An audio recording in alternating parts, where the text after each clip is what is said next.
இன்றைக்கு நாம் ஏசாயா 51 அதிகாரத்தை தியானிப்போம்.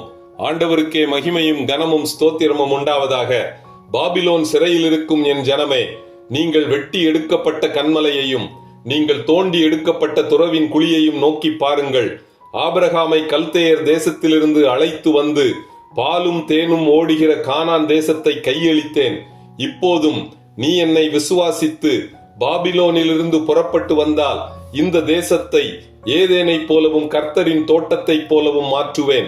கர்த்தரின் புயம் எழும்பி உங்களை எகிப்திலிருந்து வழி நடத்தியது போல பாபிலோனிலிருந்தும் வழி நடத்தும். எகிப்திலிருந்து உன்னை விடுதலை பண்ண மோசேயை எழும்ப பண்ணியது போல பாபிலோனிலிருந்து உன்னை விடுதலை பண்ண கோரேசை எழும்ப பண்ணுவேன்.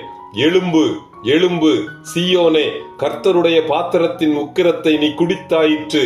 இதோ தத்தளிப்பின் பாத்திரத்தை உன் கையிலிருந்து நீக்கி போடுகிறேன். உன்னை சஞ்சலப்படுத்தினவர்களுடைய கையில் அதை கொடுப்பேன்.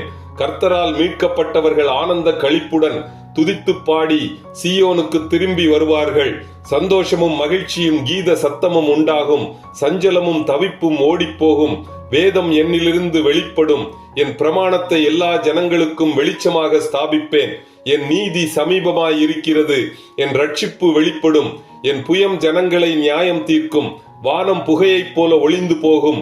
பூமி வஸ்திரத்தை போல பழசாய் போகும். துன்மார்க்கரும் அப்படியே ஒளிந்து போவார்கள். Even if you do not listen to my words, I will still redeem you because I love you.